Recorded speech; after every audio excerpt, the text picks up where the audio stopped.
Stephen Hawking, Bill Gates, and Elon Musk are afraid. Afraid of our computers turning on us. Afraid that Siri will go from botching directions to taking over and crashing our cars. This is what they call the singularity. Sounds like science fiction, right? But the smartest and most powerful men on Earth are right to be concerned about the future. Yet in this speech, I'm going to propose a solution to save our species. It involves rethinking the concept of the singularity and reimagining our destiny as human beings. Without exaggeration, this topic might be the single most important one on Earth. I am a doctoral student at Yale in Roman history and the founder of Yale Students and Scholars for the Study of Transhumanism. It might seem strange that an ancient historian has an interest in studying the future. Don't be so surprised. Ancient historians, after all, are interested in the beginnings of things, like drama, democracy, and the idea of equality before the law. I am interested in the singularity and in transhumanism because today we are once again at the beginning of something new, and new beginnings are when we need to pay the most attention to the lessons of the past. Historians know that technology has not always advanced in a straight line forward. At the Great Library of Alexandria 2,000 years ago, a scientist appropriately named Hero invented the first steam engine. The first computer in history, the Antikythera mechanism, was developed over a century earlier. Both, however, were toys for the wealthy instead of tools to improve the lives of the masses. Everyone always asks me, why did Rome fall? But I ask a different question. I ask, what could have saved Rome? And then I remember the steam engine and the computer. And I say, technology. What is the singularity? Well, technically, it refers to the point inside a black hole where space and time don't exist as we know them. But the word's meaning has been expanded over the years. In the 1950s, mathematician John von Neumann applied the term to the history of human civilization. The singularity, he thought, was the point in history after which human affairs would become fundamentally unrecognizable. Then, about the time when I was born in Israel in 1983, mathematician Werner Vinge defined the singularity as the point when artificial intelligence would create a world that would pass far beyond our understanding. Neumann and Vinge had something in common. They imagined human progress escalating and accelerating as we approached the singularity. Today, we have a parallel concept, Moore's Law. Now, Moore's Law states that the number of transistors on integrated circuits doubles every 2 years. This means that computers are becoming more powerful exponentially, and data since the 1960s has backed this up. Now, some question whether Moore's Law will continue to hold true in the future, and I'll get to that critique in a moment.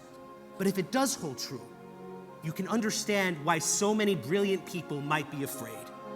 One can easily imagine computers becoming so powerful, so fast, that they take control over their own programming and come to overpower us. Mankind has often feared the conscious wills which it enslaves. As a classicist, I'm reminded of Aristotle's natural slaves. The idea was that those that were able to apprehend basic principles well enough to follow simple orders, but who simultaneously possess no rational strategic faculties of their own, were essentially slaves by nature. Classicists like to argue about the people that Aristotle might have had in mind. A professor once even told me that he was really talking about the mentally handicapped, people like my brother, Din. Today, though, I'd argue it sounds like we're talking about Siri. Siri can understand my directions and execute them, but has no strategic ends of her own. Computers like Siri understand us, but they don't really comprehend us. But what happens when a computer is sophisticated enough to form independent values? Certainly wouldn't be Aristotle's natural slave anymore. But here's why people like Hawking are so worried. Its values might not be our values. Its goals might not be our goals. And over the course of human events, slaves have tended to resent their former masters. The conquest of the New World and the fall of the Qing dynasty are any indication. Where contention exists in the presence of material and technological inequality, there tends to follow the wholesale capitulation and destruction of one side of the struggle. But I have hope for a different future. A future of which we can be proud. A future toward which we can work together. And a future in which humans and machines are not enemies at war, but are one. And this is where transhumanism comes into the picture. Transhumanism means using technology to enhance human capabilities.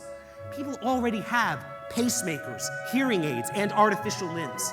This is only an elaboration. But why is the idea of transhumanism important to the singularity? I'll tell you. Transhumanism holds out the possibility that we will heal not only our hearts and our bodies, but also our minds. In the future, it may become possible to replace parts of the brain with computers, curing diseases like my late grandmother's Alzheimer's, and radically empowering us to shape our dreams, metaphorically and indeed, literally. If Moore's law continues to apply and computers can form independent wills, we need the enhancements of transhumanism to stay one step ahead of our machines before they become powerful enough to take control over their own programming and become mightier than we can even imagine. Machines may not share our passion for the preservation of civilization, but enhanced human beings will still have human experiences, like that of membership in a community and feelings of pleasure, pain, and love.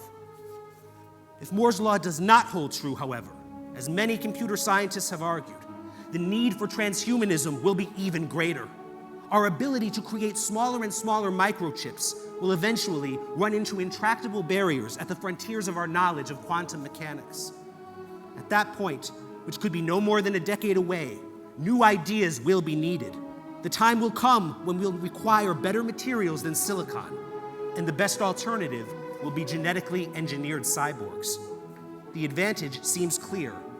Why reinvent the wheel when the human brain possesses great technology forged by millions of years of evolution?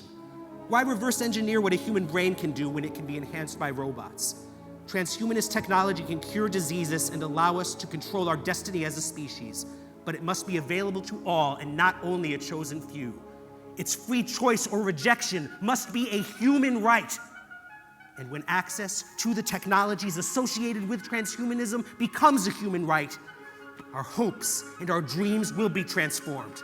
When the brain is augmented by technology and we come to understand the electrochemical foundations of consciousness, barriers to communication and to understanding will come crashing down. We will have the power to decide the content of our nightly dreams. Anyone can feel what it's like to be an NBA All-Star, the world's most attractive movie star, or even one of the stars, the Milky Way. Without the need to squabble over resources, our ecological crisis could be solved. Our Earth could be protected and healed, halting the destructive race to the bottom of industrialization. As a historian, I can even imagine accessing the lives of our ancestors as experienced through their eyes. Life will be a blank canvas and a paintbrush for all of us, and we can all be equals in a fellowship of artists. Given all that is true about transhumanism and the singularity, we are all obligated to bring that future closer. Each moment of delay means countless pain, suffering, and death. But each step of progress brings us one day and one life closer to the dream and the promise of transhumanism. What must be done to bring that future closer? First, we must deal with the panic about the singularity. Fear of the singularity stems from its old definition. So I want to redefine the singularity to mean the point in technological progress when our relationship with machines becomes a seamless, shared consciousness. The singularity will occur when we will have the power to leap out of our bodies and into a cloud of pure imagination. The singularity can allow our imaginations to reach the boundaries of the universe. This speech is a challenge to all people who share my hope for humanity's future. To bring humans and computers together, we as humans must come together first and agree upon our shared purposes. As human beings, we are all of us enslaved to the genetic and circumstantial wheel of fortune. On earth as it is, where you are born and who you are born to matter more than the content of your character, and we can change this. To believe in transhumanism, we must believe in human progress again. Since the horrors of the 20th century, we have retreated from such confidence. But transhumanism is not tied to any single culture or broken ideology of the past. It is bound instead to our essential attributes. What makes us human? Our imaginations, our feelings, our hopes, our dreams. As a student of ancient history, I see the traces of transhumanism in the earliest records of human thought. When Cicero used the word humanitas to symbolize the noblest aspects of our species' character, he showed that he believed something fundamental separated human beings from all other types of beings, our rational faculties, and our ability to apply them over time to the development and preservation of our civilization. Now, the only thing we have to fear is delay. We need more than a transhumanist society. We need transhumanist departments at every university. We need interdisciplinary study in the humanities and the sciences to probe the natures of our natures in ways unprecedented until now. We need the courage and the legitimacy and the vision to undertake the research that must be done. The smartest men in the world are afraid of the future, but I am ready to face it. Are you?